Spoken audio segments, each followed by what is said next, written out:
Hello everyone, and a warm welcome to Robin's TV Extra Time as we take an in-depth look back at Derby County 1, Bristol City 1 in the Sky Bet Championship at Pride Park, in the company of former City striker Leroy Rosenior and former Bristol City defender Joe Burnell. So chaps, it's an unbeaten start to the season after 3 games, 5 points on the board, but Joe, is there a feeling tonight, given the context and how the game played out, that it was a feeling of what might have been? I think so. I think it's real mixed emotions. I think there's a lot of good in the game. We were really resilient, defence particularly, up against quite a physical side, some direct play, and we stood up to it for a large period of the game. Maybe the last 10 minutes where they made a lot of changes, and sadly we just conceded. But there were a lot of positives, so that's what definitely a case of mixed emotions. Yeah, Leroy, their first shot on target was in the 85th minute, led to their goal, which illustrates that City, away from home, again, very, very well organised, very disciplined, and stood up to that physical test. Did you see the equaliser coming? No, I didn't. I thought they stood up to the test. I thought the back three were brave and putting their heads in, the front. The midfield were very comfortable. I thought Jason, going back to his old club, was the outstanding midfield player on both sides. Yeah, Scott Twine was terrific, scored an excellent goal. Yeah. And after all the hard work they put in, it would have been nice if it would have been comfortable at the end. A comfortable 1 and a comfortable 2, because that's what they deserved. They were, no disrespect to Derby, but City are a better side than Derby. I know Derby had their injury problems and obviously their 2 poor results, but it showed within the 90 minutes that City, at this moment in time, are a better side than Derby, and that should have reflected in the result, and City should be coming back to Aston Gate with 3 points.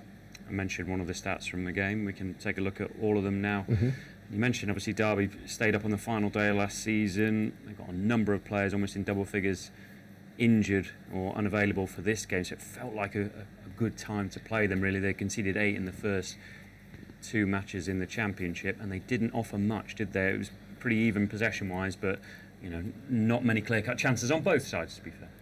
Yeah, but City's was better. Expected goals are 0.76 to 0.47. They're double the shots, 11 to Derby's 5. I think that's the disappointing one, that one, Joe, the shots on target, only 3 to City and 2 for Derby. Yeah, just going back to the top possession, what it doesn't show you is a lot of their possession in terms of Derby was just passes across the back, where their fans got very frustrated, which eventually ended up with them either conceding possession, which we were very good at possession as well, I thought. The shape was great. Many aspects, it was a perfect away performance other than conceding late on. But I think one thing we would say on the expected goals is, given that we did have some good possession and got in those pockets behind the front man, I think there was a couple of shots there, or shot crosses if you like. Mametti sticks out to me, and also Sinclair, where they could have maybe done a little bit better.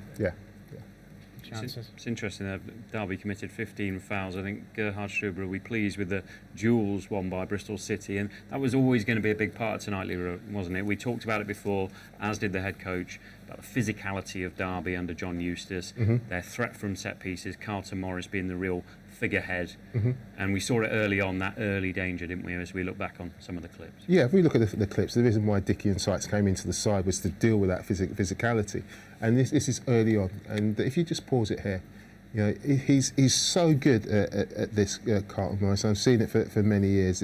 There he is with Dickie, and you see that he's not even going for the ball, but what he does, he takes Dickie out of the game. And this was my concern. It was that midfield runners. On this occasion, it's Viner just running from midfield into that space where Dickie has come from, and City needed to be aware of that, because what he wanted you to have physical contact. And Joe is a centre half. If someone's bigger and stronger than you, don't give them the physical contact. Don't let them touch you. Just come off them, and then they're looking for you all the time. But they gave him that physical contact, Joe, didn't they? You can see, even as you've paused it there, you see his arms. He's feeling Dickie there. That's exactly what Leroy said. Don't let him feel you. Don't let him get close.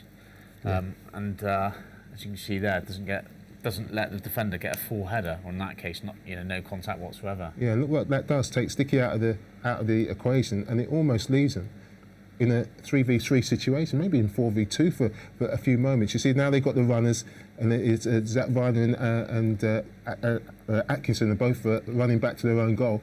I think, fortunately, the Elder takes the shot on, and it's well blocked. very difficult to play against, but I must say we stood up to that for large parts of the game. We did, and again here, this time he comes so short that he takes Dickie out of the equation again. If you just pause it here and just see his movement, I'm just going to highlight his movement. It just coming to the ball again, and what that does, it allows, on this occasion, it's the centre half to run in behind, because that, again, you see where I think it's Atkinson is in that area there. It's two split. You know, they need to come across. They need to come another 5-10 yards, both of them, to get across into this area, Joe. So that gap isn't there. It was actually a good bit of play by Derby, which was probably quite rare on the evening. Actually, a lot of it, as I discussed earlier, was passes across the back, square. But this was a third man running, centre half, good bit of hold up play, and it's difficult to play against.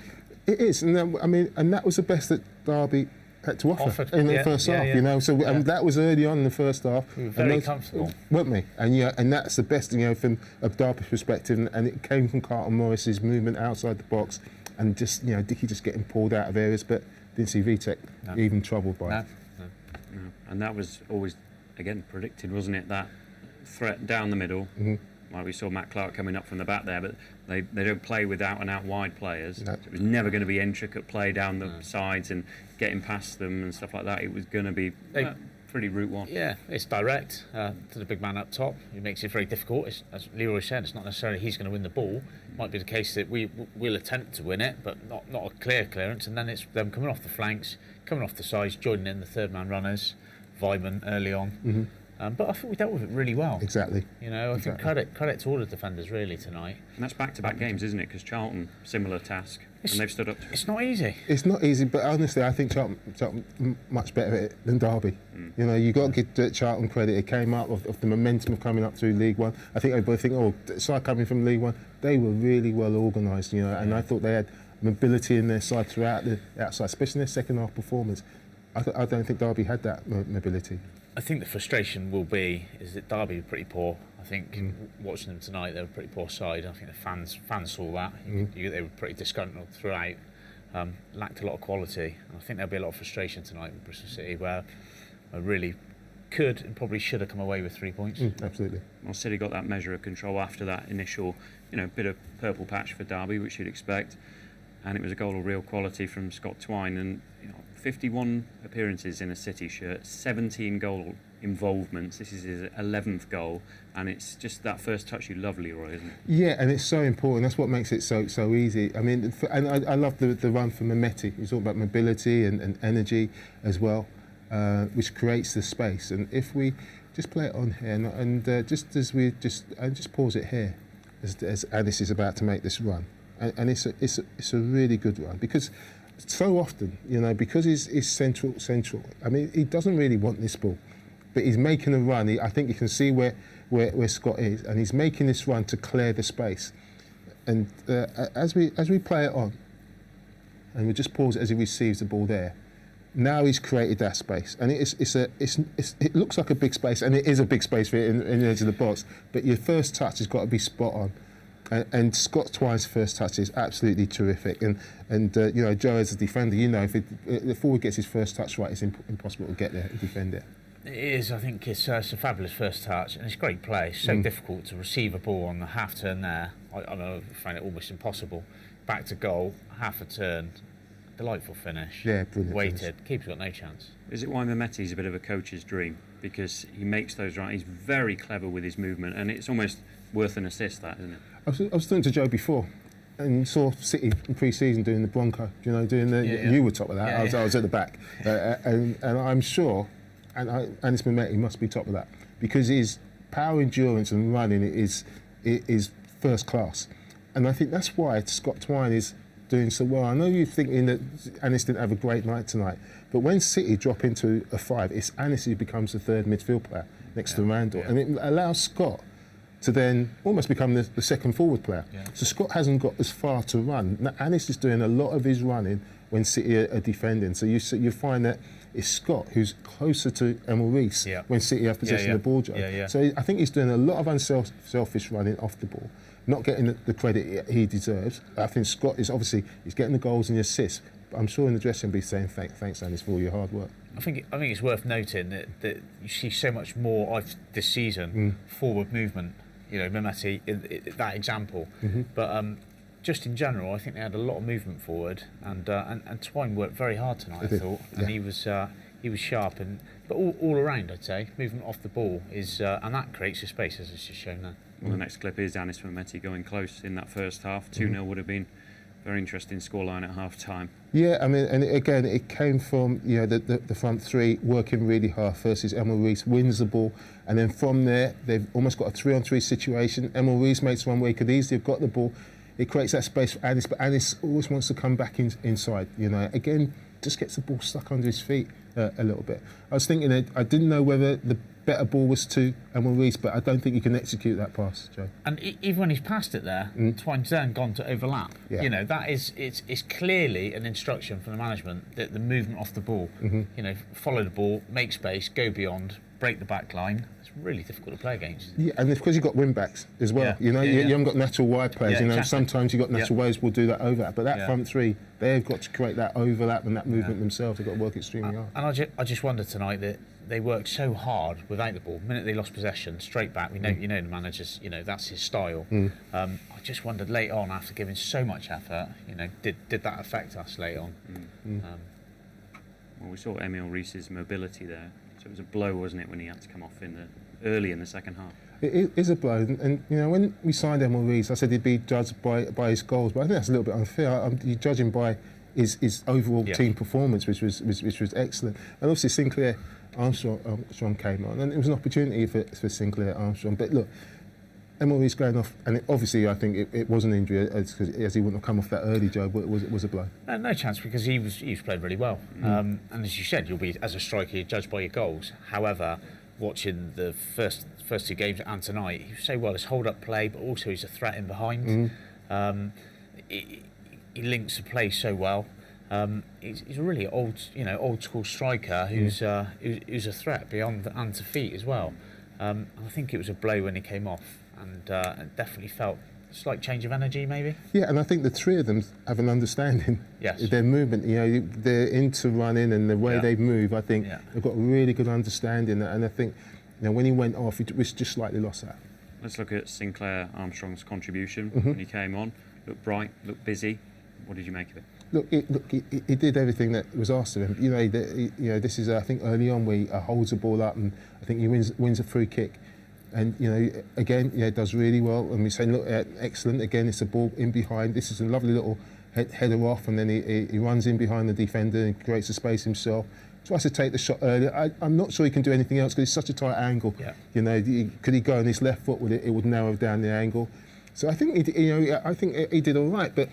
I think you do have to say, you know, for Sinclair, he needs a goal to become the player that we know that he can become, you know, for that confidence. You know, he does this really well. When he gets on the ball and he does this and he wins free kicks, what about his interplay, you know, like with Rees? You know, can he take those opportunities? He had a great chance against Sheffield United, and I said, look, I think that would be important. If he scored that goal, against Sheffield United, the one-on-one situation, I think, you know, you'd see a different player. So look, he came on, did everything that was asked of him. But as a centre forward, I think that real belief in him leading the line, comes from him getting the goal. I think you just hope that ball will come in the box and it just bounce off his shoulder, off his thigh. I think it would just give him that confidence. Maybe he lacks a little, maybe in possession. He worked very hard tonight. I must say, I think he did well when he came on, but I think he's just lacking confidence from a goal. And I'd love to see him get that goal and see how he plays then with that behind him. Yeah, I think everybody would, wouldn't they? Everybody would want to see him and just see where that takes it. I quite liked his technique with the minimal back lift, just trying to caress it into the far corner. It was just not far off because I know what you mean. The shot, but a shot on target with the keeper, it was nervous, wasn't he? Tonight? Very. He needed. Very. It was clever. It was a clever little finish, but you need to maybe just start, just go through the defender's legs. And then just that little bit of luck. On another occasion, gets a deflection and goes in the corner. And he's up and on that point, the keeper for them, I know we saw clips earlier on in the evening of the previous games where he was a little bit suspect. Very disappointing we didn't deliver the ball on set pieces. We had plenty of set pieces today, and Twine's great delivery. Stick it on the keeper, get across him. Big lads at the back, put him under pressure. Really disappointed that we didn't. I just assumed that's what we would do. That would be our ploy at set pieces, but we didn't put anything on him. No. Anis Mehmeti had the next chance, and it was, again, bodies flooding forward, committing themselves. Twine was up there, but Mehmeti just couldn't find either the target or Scott Twine. I keep talking about the first touch, you know, in the box, and we talked about Scott Twine's. It made it easy for him to finish, and Anis does really well. But I just think he doesn't quite get this out of his feet enough. You know, he's just trying to adjust his feet. I think if he takes that a little bit wider, you can actually, I don't sound sick, but you can actually swing your leg at it instead of stabbing at it, and getting a really good strike and being able to strike through the ball. You see here he's running with the ball, and this last touch there is just a little bit too short, and he has to adjust his feet and he can't get his strike. Absolutely, and I think he just gets caught between two minds there. I mean, is it a cross, is it a shot? I think it's probably neither. I think looking back he'll be disappointed with that, because some of the visibility, I think you're right, get the ball more out of your feet, you can get a full body swing at it and then hit the target. Yeah, it's hard, and then it comes off the keeper Parry, out and tap in. There we go. Yeah. We discussed earlier about the age profile of the squads, the fact that Derby had a number of players missing tonight, and they had a number of 30 plus players in their squad, whereas Bristol City haven't. You know, it's a relatively young squad, albeit with plenty of championship experience. How did you feel that sort of played out, and you know, were you hoping that kind of energy would, you know, mean that City could finish stronger, or did Derby actually, because they flooded all their subs on and added a bit of energy, didn't they? And they just seemed to be, without banging the door down, were pushing towards the end. Go on, you go, Jay. I was just going to say, well, I think regardless of what level of football you're playing, when you're away from home in the last 5 minutes of the game, you've got a pressure, and that's the psychology of the game. I don't know, everyone sort of drops back a little bit, a yard or two, but they've made 5 substitutions late on. It's always going to be difficult, regardless of what team you're playing, in or against. So I don't think youth necessarily came into that. We did defend quite well throughout the evening.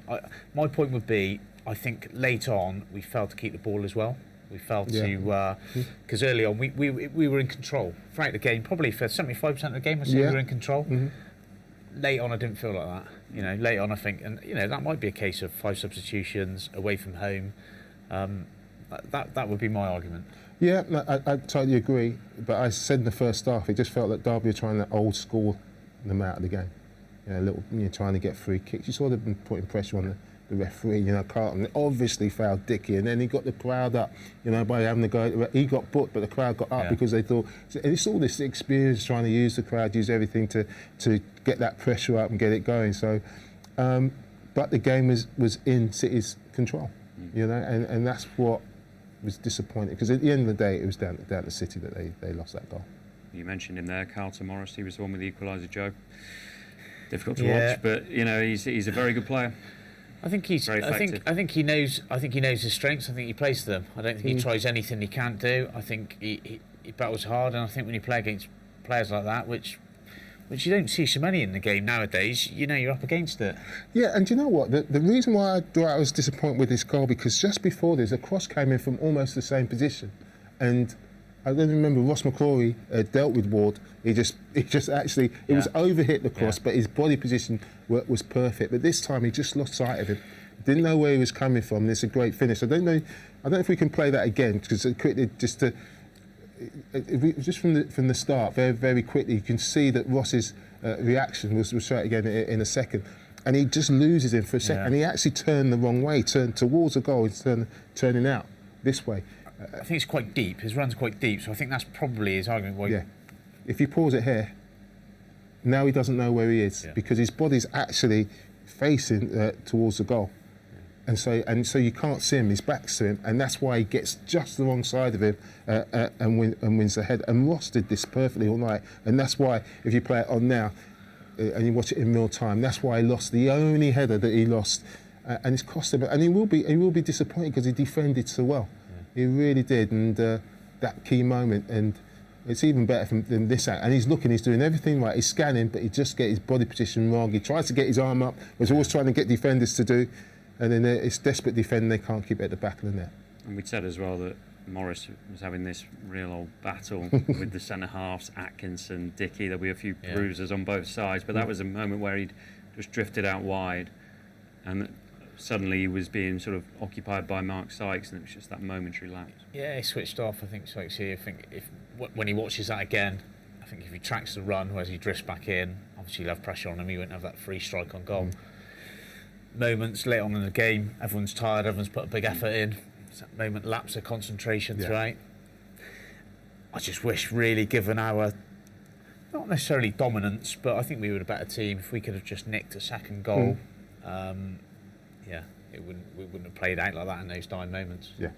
Guys, thanks for your contributions and your insight. Much appreciated. Leroy, Rosenior and Joe Burnell joining us on Robins TV Extra Time. Thanks a lot for watching. We'll be back for the visit of Hull City to Ashton Gate on the 30th of August. Enjoy the rest of your bank holiday weekend. We'll see you soon.